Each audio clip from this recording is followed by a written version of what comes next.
Welcome to the Less Doing podcast, where you will learn how to start living more by doing less. Let me help you optimize, automate, and outsource your entire life so you can focus on doing the things you love.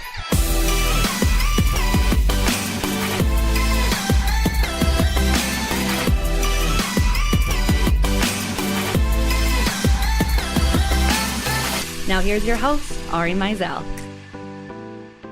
All right, so welcome to the Less Doing podcast, Mr. Ryan Levesque. I feel like I love when I have people on where you're like, this person needs no intro. You know, I feel like if you've been on the internet, then you've seen you, even if you don't necessarily know who you are.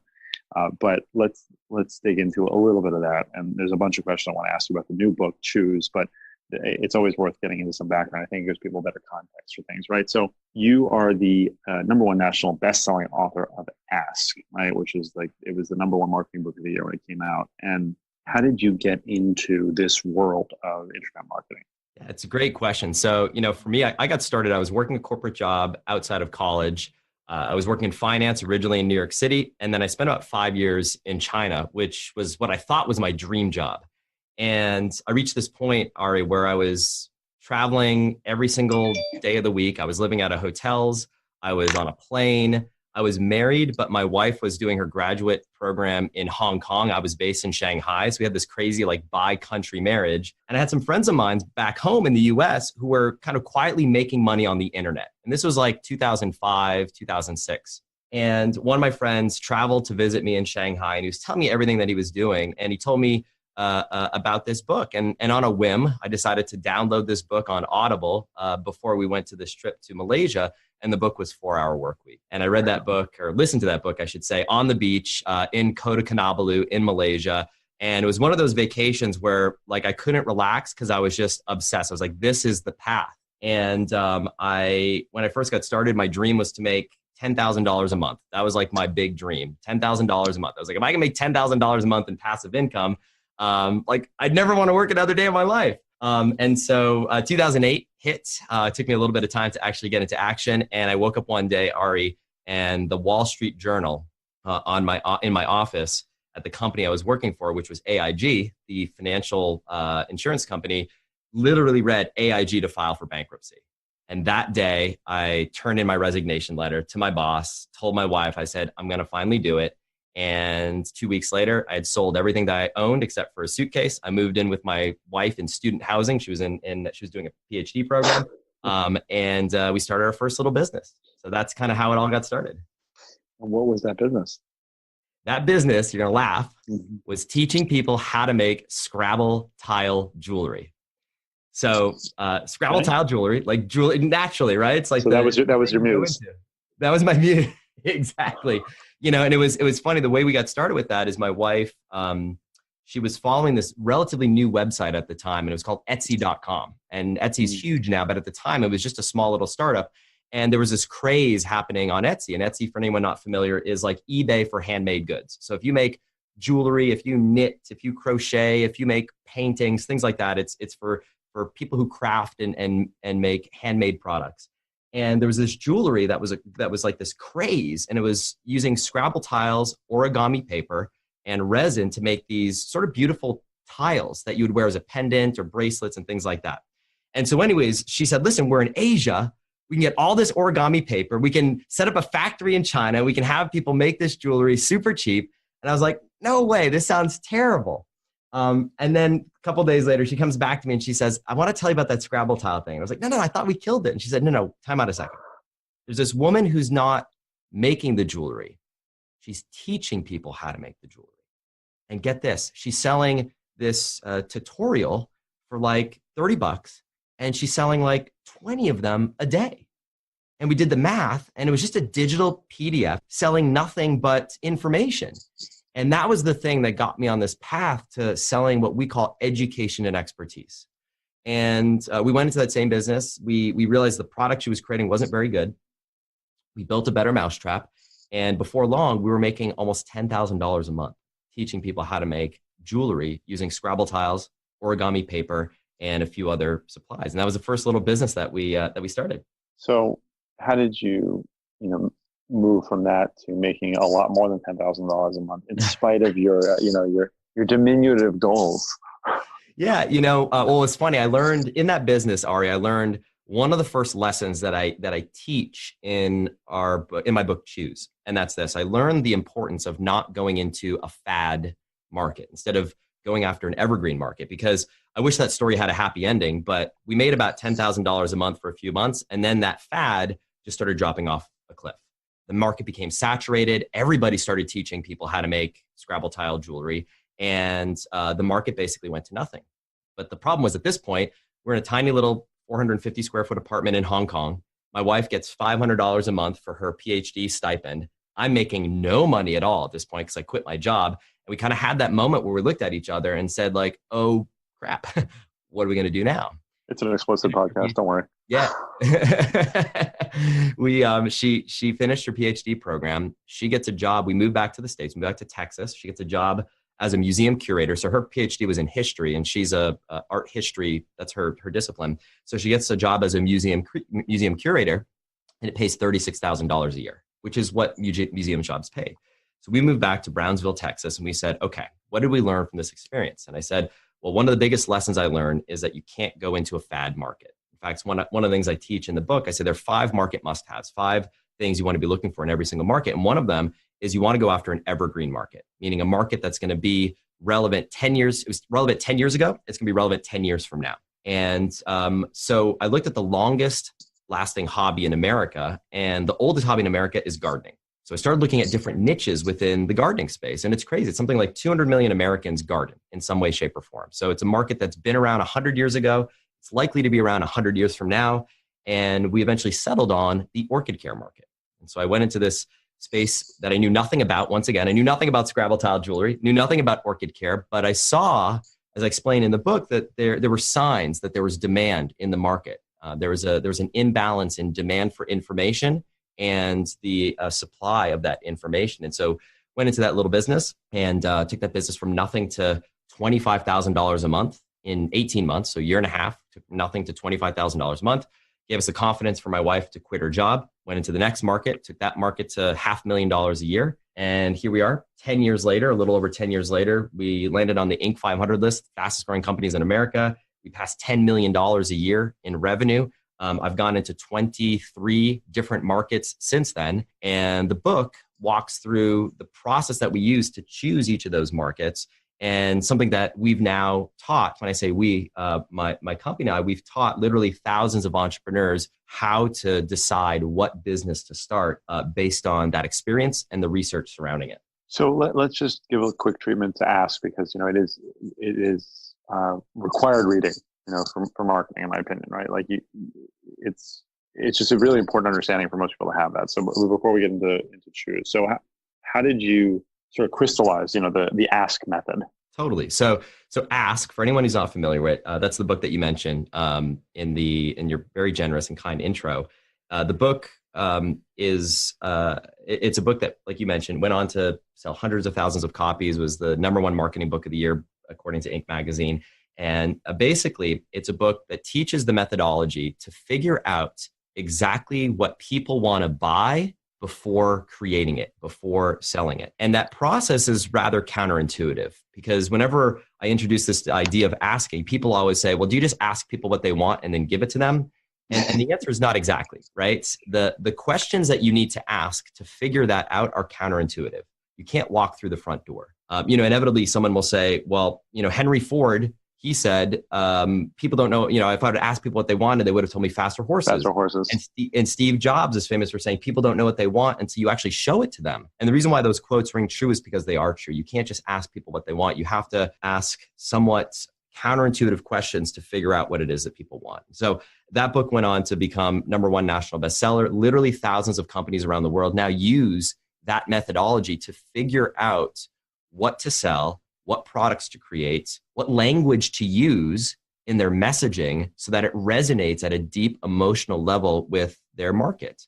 Now, as successful as that book was, one of the things that frustrated me, Ari, the most was that I would get letters from readers, people who read the book, they followed the process to the letter, and they would reach out and say, Ryan, I followed your process, but I still failed. And when I started doing some digging and looking into the single biggest reason why people were failing in spite of following the process, it all came down to one thing. It all came down to the fact that they followed the process, but they chose the wrong market. They chose bad markets. And the metaphor that I use is it's like this. It's like starting a business is like putting a raft in the water, right? And you can have the best raft. You can have the best equipment. You can have the best crew. You can paddle 18 hours a day and bust your butt. But if you put your raft in the river pointed in the wrong direction, you're never going to get to your destination. And worse yet, if you put your raft in a river that doesn't have any water, you're never going to get to where you want to go. And that's what I found. I found that I taught people how to paddle, how to put that raft in the river, how to build the best possible queue, how to do all of those things.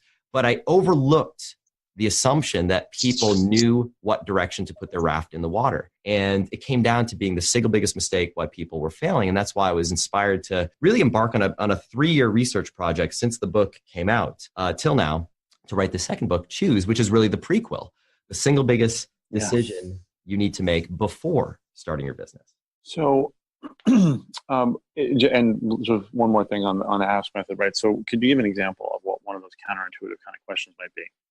Totally. Yeah. So I'll give you an example. So people don't know what they want in life. In fact, if I were to, you've done a fair bit of hiring, right? Like you have that, your whole system, and you've done a fair bit of hiring. And if you can think back to the very first time you hired someone for one of your micro tasks or one of the kind of elements that you've outsourced, that you've passed along, think about that. Think about the very first person that you've hired. You think you know what you want, right? You think you know what you're looking for. And for most of us, inevitably, that first person doesn't quite work out, right?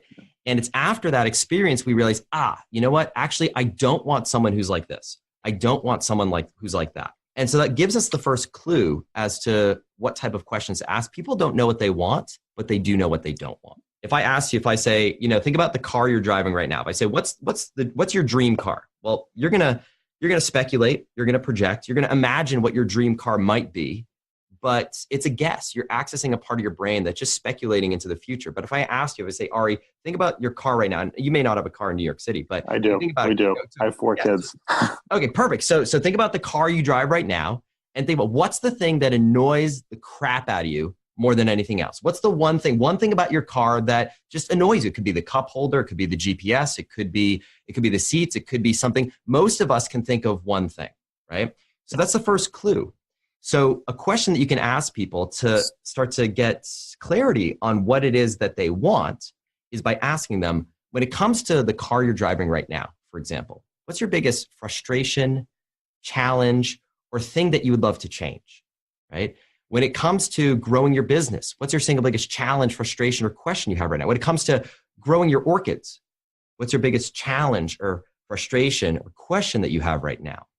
And what you're looking for with that, Ari, and this is all part of the ask method, and we won't spend too much time going into this, but just to bring it full circle, is you're looking for people who give you the long, detailed, passionate answers. Because if you tell me, you say, the seatbelts, and that's it, I might pay attention to that, but I'm going to pay more attention if you tell me something like, oh my God, dude, like the GPS sucks. Right? Like you have to go through 6 menus on this GPS. It's slow. It lags. I don't know why. You have to type in all the buttons like this. I can do Google Maps in a fraction of the time it takes for my GPS. I paid, $80,000 for this car. I have no idea why they put this GPS in there. Well, I've got a pretty good clue that that's a frustration for you. And based on the language you've used, now I can echo that back when I'm talking about my product. Maybe it's a better GPS, right? Does your GPS suck? You have to click through 6 menus just to find the damn address? Well, never again will you have to do that with this new and improved GPS, and here's how it works. Because I've echoed back that language. And so that gives you clues into a glimpse into how the ask method works to really understand your market at a deep emotional level, to figure out the pain points to touch on, to figure out how to articulate your product, and to figure out what it is to actually create. It's so good because one of the things on our live chat on our website when people come, our program for the most part is called the Replaceable Founder, and when people come to the website, the chat pops up and says, "Are you interested in becoming more replaceable?" And it works. It works really well. People say a lot of things, but based on what you just said, I'm going to now test saying, "What's the most frustrating thing for you about growing your business?" Totally. Something like that, and that question will give you clues to go deeper and find the pain points. And then from that question, You might find a theme that comes up, and then that becomes your question, the theme, the thing that you keep saying over and over again. And I liken it to peeling away layers of the onion, and at the center of that onion is truth. And there's something that I say to our students. I say, the faster you get to the truth, the faster you get to the cash. And that's true. It's all about seeking the truth. Hey, it's Ari. I just want to take a quick break from this amazing episode to give you some valuable information. If you're feeling frustrated in your business or overwhelmed at all, we have a program called The Replaceable Founder. And the goal is to make it so that you can focus on what you do best, have the flexibility to work how, where, and when you want so you can be most effective, and have the freedom to explore, contribute, and even leave the business without it failing in your absence. If that sounds like something that'd be interesting to you, go to less.do/podcast to find out more. Now let's get back to the episode. So in choosing the business, and I mean, this is a leading question, I understand this, so don't worry. In choosing the business, right, it sounds like what you're shortcutting people to, right, is like, this is going to help you get to the point where you make a lot of money, right? And we all say that, like, that might not be the necessarily main goal for some people. Obviously, we want to sustain lifestyle stuff. So what are the 4 types of people that want to start their own businesses? Yeah, so a hallmark of the ask method is identifying the different buckets that exist in every market. And one of the things I discovered in working with people who are at the stage right now where they might not have a business, or they have a business that they don't love and they want to start a new business, or they're just someone who they want to be their own boss, they want to start their own thing, they want to start their own company. Is there 4 different types of entrepreneurs. So the first type is what I call mission-based. And so mission-based entrepreneurs are they're really tied to like a particular mission. So for example, one of the stories I share in the book is Christy Kennedy. So Christy is someone who had a son who was bullied in school, and her husband was bullied when he was a child growing up. And she just saw that bullying was becoming this epidemic in elementary school, and she decided she wanted to do something about it. So she founded this company called Be Friendly, and basically became this traveling assembly that would go from school to school around the country, talking about how to fight bullying and teaching both kids and students and teachers and administrators alike. Well, it's now served something like 10,000 schools around the country. It's incredible the traction that she's gotten, and it all came down to this mission that she had deep in her heart, really. And so mission-based entrepreneurs, if you're a mission-based entrepreneur, you're listening to this, typically you're the type of person who has a cause you would die on the hill for. So you've got something that you believe so fervently that you want to make it your mission: fighting breast cancer, eradicating bullying. Now, conversely, you have passion-based entrepreneurs. Now, passion-based entrepreneurs are a little different. Mission-based entrepreneurs want to move people away from something negative. Passion-based entrepreneurs want to move people to something positive. So passion-based entrepreneurs are like Charlie Wallace. Charlie's a traveling musician, toured Europe, realized that as a touring musician, he was totally broke. So to make a little bit of extra money, he decided to teach guitar lessons online, built a little website, took that business to $2.5 million a year. It's called guitarmasteryonline.com, I think is the URL. I might have that wrong. But the long story short, his passion was playing guitar. And I share the story of how he was living sleeping on a bed on the floor. And now he has a dream mansion with his recording studio. He's been able to employ his entire band that work in the business with him. And so his passion is guitar. Third type of entrepreneur are people who don't necessarily have a specific mission or passion, but they're really drawn to specific opportunity. So opportunity-based entrepreneurs are the type of people who they see something in the world and they say to themselves, why hasn't someone fixed that? Like, why hasn't someone built something like that? And they're drawn to it. So that would be like Dana Obelman. Dana and her husband, Mike, they had young kiddos. Kiddos weren't sleeping through the night. They got frustrated. They looked online. They said, there's no information, good information on how to get your kids to sleep through the night. Like if you think about when your kids were, at that age, right? It kills the house, right? No one's getting sleep. Everyone's They crabby. still are. so you know what it's like, man. So they built a business and they've been around for about 10, 15 years now, sleepsense.net. And they've helped something like 100,000 parents around the world. They've been on Good Morning America, and they have a sleep methodology that they teach to help parents get their kids sleeping through the night. And so Dana was an opportunity-based. She saw this opportunity and she decided to pursue it. And then the fourth type is actually where I was when I got started. I find a lot of people are in this fourth category, and it's simply undecided. So I was an undecided entrepreneur. I knew I wanted to start my own business, but I really had no idea what. The only thing I knew is I wanted to be my own boss. I wanted to take control of my own destiny. I wanted a business that was location independent so we could travel. I didn't want to be tied to a specific location. I wanted freedom, financial freedom, but I had no idea what business to start. And for people in that situation, one of the things I recommend in the book is to start with what we call a practice business. I think for a lot of us, we put a lot of pressure on ourselves that whatever first business you start has got to be like your life's work. Like that's the thing you're going to be doing like 30 years from now. What I find is that most successful entrepreneurs, if you ask them, like if you told your story, and I know your listeners know your story, but if you told your story, there's all the little things you've done along the way, right? Like the little side hustles that you had, the things that led to the thing. And it wasn't the final thing, but it's the thing that leads to the thing. And so I tell people, don't let analysis paralysis take over. Just start with something and actually focus on the process instead of the outcome.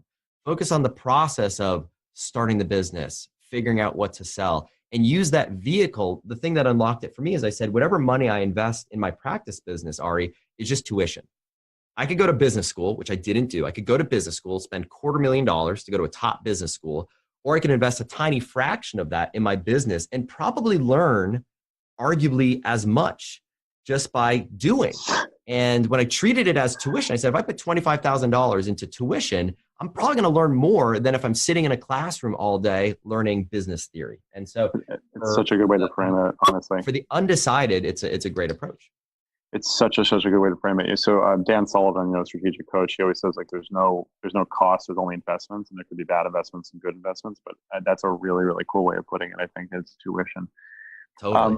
Now, and I don't want to downplay the others, but to me, in your descriptions, the opportunity-based one to me sounds like the truest entrepreneurial one, right? Like because there is a difference, right, between being an entrepreneur and owning your own job, and there's nothing wrong, but I do think there's a distinction. So again, I mean, to me, like that opportunity-based one feels like the most entrepreneurial. I think it is. I mean, it's the one with the most. So if you were drawn to, so you listen to these descriptions. And by the way, we have there's an entire assessment. It's in the book. You can actually take this assessment for free. The website, do you mind if I share the website for the yeah, please. Yeah. It's choosequiz.com. And so it helps you choose what type of business to start based on your personality, which we haven't even talked about, identify what type of product you should sell, helps you identify what type of business to start based on the resources you have. So how much money you have to start your business, based on your lifestyle goals, what's more important to you, what type of freedom that you want to make sure you preserve. So to your point, you don't create a job for yourself, right? You're creating the thing that's going to give you the lifestyle that you want to lead. And to your point, Ari, the truest form of entrepreneur is absolutely what you're saying. You look around, you see something, you see this opportunity, and you pursue it. But of all these options, for most people, there's one that typically stands out. And if more than one stands out, that's okay too. Do you have a mission that you're drawn to? You're like, this is my thing. This is my life's mission, and I want to do something with this. You have a passion that you want to inject and spend all day, every day doing it, whether it's arts or fishing or guitar. Are you the type of person that has like those million things that you see, like, why hasn't someone created this? In that case, you're probably opportunity-based and the purest form of entrepreneur. Or maybe you're listening to this right now and you're like, I would love to make $10,000 a month. I just have no idea where to even begin. Like that's all I know I want. And whatever bucket you fall into, it's fine. Like it starts with self-awareness, and knowing that can help lead to what type of business to start. And that's a journey that we that I take people through in the book. So is there a benefit, because this is one that's always fascinating to me, as entrepreneurial companies that have people working in them that are not necessarily entrepreneurial? I'm going to have to make sure I frame this the right way.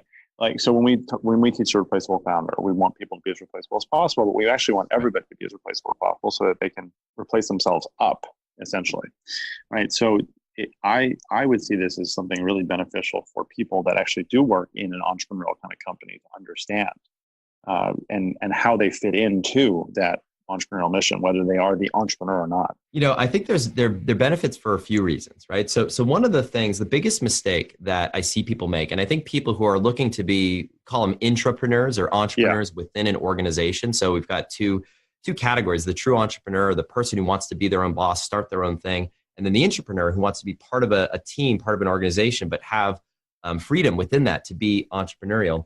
The single biggest mistake, the single biggest reason why people fail is a lot of the conventional wisdom is focused around answering the wrong question. So when people come into this, they want to start their own business, they want to do their own thing. People tend to focus on asking what? What should I build? What should I create? What should I focus on? When really the first question that you want to be focusing on, this is what I talk about in the book, is who? Who are you going to serve? Now, whether your who is the ultimate end customer that you are going to serve for the business that you're starting, or the who is the customer that the company you're thinking about working at or being part of is looking to serve, that's the thing to focus on. And that's where people get it wrong. They focus all on what, and they forget about the who. The what is important. Eventually we get to it, but it all starts with that who, because it all starts with people. It all starts with who do you want to serve? And I take people through, there's certain things you want to be looking for. So one of the ones that we talked about already, the first of what I call the 5 market must-haves is looking for that evergreen market, right? So, and this is true if you're an entrepreneur looking for a company to work for. So I'll give you a perfect example of this. And I share this in the book. There's a great tool that we can all use. Many of us have probably used it before, maybe not in this exact context. It's called Google Trends. So Google Trends is a free tool that Google put out. It's been out, I believe, since 2006. And it's a tool that tracks keyword volume. So you can look at the keyword volume as a gauge of interest on certain topics. And there's certain topics that you'll look, and the keyword volume has basically been stable for the last 10, 12 years. And then there are other markets where it's not been stable. And so one of the cautionary tales that I share is Bitcoin. So if you remember, probably about a little over a year ago, dating from the time of this interview, maybe a little bit more than that now, Bitcoin was like a massive craze. Everyone was talking about Bitcoin. And if you look at the keyword volume on Google, it corresponds very tightly with the price of Bitcoin. So everyone was making a killing on Bitcoin on paper. And then one day, Bitcoin started to drop like a rock, and everybody stopped talking about Bitcoin. And you can see that in the keyword search volume. And so the thing to be careful about is diving into a fad market like that. On a smaller scale, the Scrabble-tile jewelry was the thing. So when you're looking at starting a business, the first thing you want to be looking for is that evergreen market. You want to be looking for orchid care, right? You want to be looking for guitar. You want to be looking for things like that are going to be around. Guys and girls are going to be playing guitar 50 years from now. They're playing guitar 50 years ago. So that's the first thing to be looking for. And there are 4 others. There are 4 other things that I talk about that you want to look for that are the absolute must-haves when starting a business or even working for a company and looking at the market that they serve. And I mean, if you could, enumerate them. You can give a quick synopsis of each one if you want. So first is evergreen. Second is enthusiast, right? So an enthusiast market is a market that people you can sell multiple products to the same customer over and over again. So that is in contrast with the problem solution market. Problem solution market would be something like mold removal, right? Or flood damage, right? So you hire a mold removal company. You don't want to sign up for a mold removal email list. There are no clubs online for people who are fans of mold removal. But if you sell someone something in the dog market, for example, like maybe potty training your puppy, you can acquire a customer for life. You can think about all the crazy things that people buy for their dogs. I have a dog, so I'm one of these crazy people. From dog obedience, dog training, potty training, all the physical products from dog carriers to dog Christmas ornaments to doggy rugs to treats to pet insurance to collars to clothes. I mean, the list goes on. People spend crazy amounts of money, and when you can focus on becoming the guide, the trusted advisor in that market, you have a customer for life. So you're looking for an enthusiast market where people buy over and over again. So it's the second thing. Third thing is you're looking to solve an urgent problem in the context of that enthusiast market. That's the first thing you want to focus on solving. This is definitely a writer downer. So you can't go into the dog market and sell doggy mugs as the first thing. It's a really hard road to follow. Instead, you want to follow and find what is an urgent problem people are looking to solve. So in the orchid care market, it's the flowers are falling off my orchid. My orchid's dying. How do I save it? It's an urgent problem that people go online and they want to spend money. They're willing to spend money to solve. In the dog training market would be my dog won't stop peeing on the rug. No. It's killing me. In the sleep training market, it's my kid won't sleep through the night. I'm going to kill myself, right? You're looking for that urgent problem that people need to solve right here, right now, because they're not price sensitive to solving that problem. They want to solve it now. And if you solve it for them, you become their trusted advisor for life because they say, Ari, you saved my life. What else can you do for me? So that's a third thing, urgent problem. Fourth thing is you want to look for future problems. You want to make sure you're in a market where when you solve that first problem for them, you get them success, that there's something else that you can solve for them down the road. So in the dog training market, it's like you solve the potty training problem. This is awesome. Thank you so much. But now, like at our house, I just left for our studio. The dog was going crazy because the pool guy was there cleaning the pool. So that's the thing, is like, how do you get the dog to stop barking when there's someone outside? That's the next problem to solve. So there are future problems in that market. And the last one, and this one's important, is number 5. It's a phrase that I learned from the late, great Gary Halbert, who's regarded as one of the greatest copywriters of all time.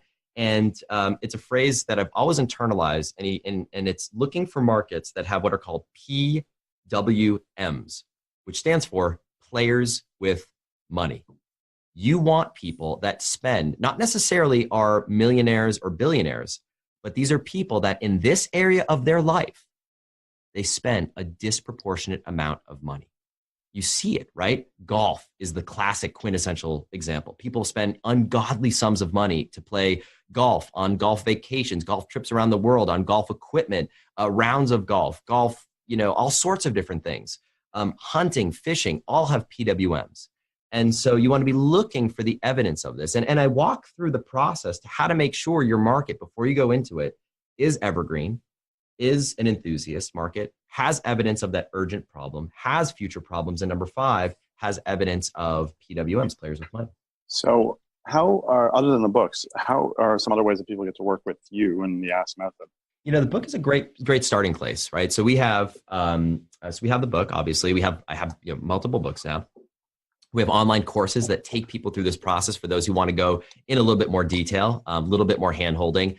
And, we just finished, we have also a business coaching program where we actually coach people through the process. If you want a little bit more hand-holding through the entire process of what business should you start, to starting that business, to getting your first sale, to then scaling that first sale to thousands, tens of thousands, and hundreds of thousands of dollars and beyond a year. So we have really something for someone at every level. If you just want to get started, get your feet wet, read the book, kind of learn, go through the process on your own, all the way to someone who wants hand-holding, a personal coach, getting on the phone every single week to walk through this entire process, and really everything in between.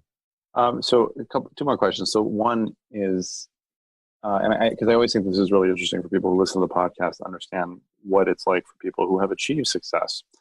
So what is the most frustrating thing about growing your business right now, Ryan? Most frustrating thing about growing the business right now, I'd say what's interesting, the thing that nobody talks about is when we had a smaller team. So our team right now across a couple businesses is about 60 people, right? So we have 60 full-time team members.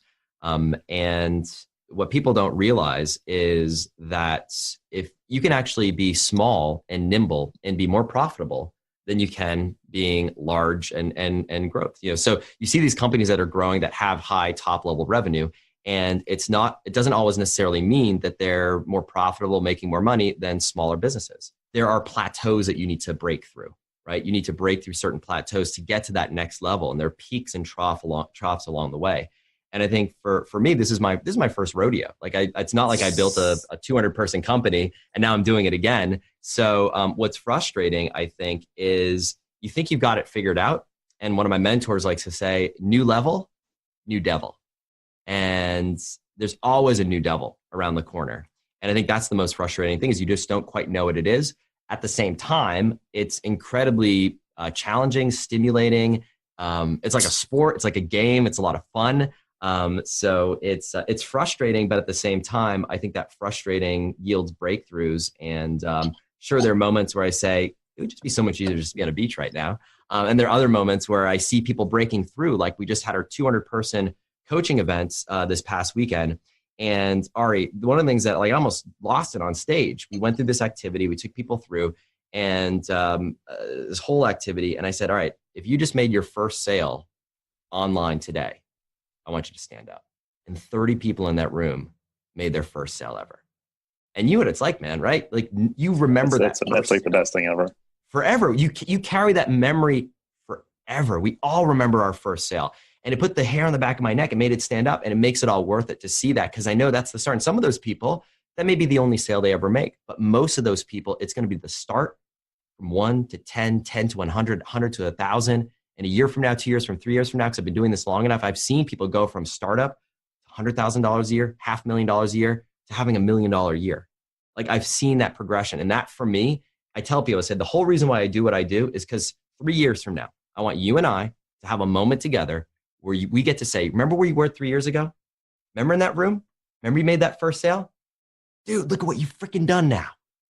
I live for that moment. Like I live to, that's the high. That's my drug. Like that's my heroin. Yeah. That's my cocaine. I live for that moment because that creates a high and just, it's so fun. So that's why I do what I do. And it's, I feel blessed to be able to be in this work. That's great. Okay. So then the last question I always like to ask is, what are your top 3 pieces of advice for people to be more effective? Great. Top 3 pieces of advice for people to be more effective. I've got, cool. A couple. So these are a couple things I talk about in the book as well. So one of the pieces of advice is something that my parents taught me. And my parents, I grew up blue collar. Neither of my parents went to college. My dad worked nights his entire life. My mom, and I tell this story, cut hair in the basement of our house. And so for me, I went to an Ivy League school and first to graduate from college and all that thing. So it was a big deal for my parents. So they couldn't teach me much about business and succeeding in college, but they gave me some foundational kind of pieces of wisdom that have stuck with me forever. And one of those pieces of wisdom is, my dad used to say that you only need 2 things, courage and grit. That's it. And it's the same wisdom I pass to my kids. And so you see people like Ari and other guests, having a lot of success, and I'll speak from my own experience. It's not about not being afraid. Like there's a lot of things that I do that I'm afraid of doing. Courage is doing the thing that scares you in spite of that fear. And then grit is you're going to fall on your knees. You're going to skin your knees. And I tell my kids this all the time, right? I say, it's not about falling on your knees. You're going to fall on your knees. You're going to mess up. It's all good. It's what happens to you after you fall on your knees and pick yourself up. And I would be willing to say those are the only 2 ingredients that I have. And it's the only 2 ingredients that you need, courage and grit. So that'd be the first thing. Second thing, it's the final piece of advice I love to leave people with is you don't have to get it perfect. You just have to get it going. I think there's this sense that when you're starting a business, it's like perfection paralysis. There's so many things that I do that are just that make me cringe. I put it out there and close my eyes because I know that's the path, right? We're doing this challenge right now in my coaching group, and it's the daily push-up. Started doing it with my kids, my 4-year-old and my 7-year-old. And we started doing 10 push-ups on our first day. And every day we want to add 1 push-up a day to get to 100 push-ups. And we're going to get there. And right now, as of today was day 34. And I showed the calendar, I showed the videos, I showed the photos.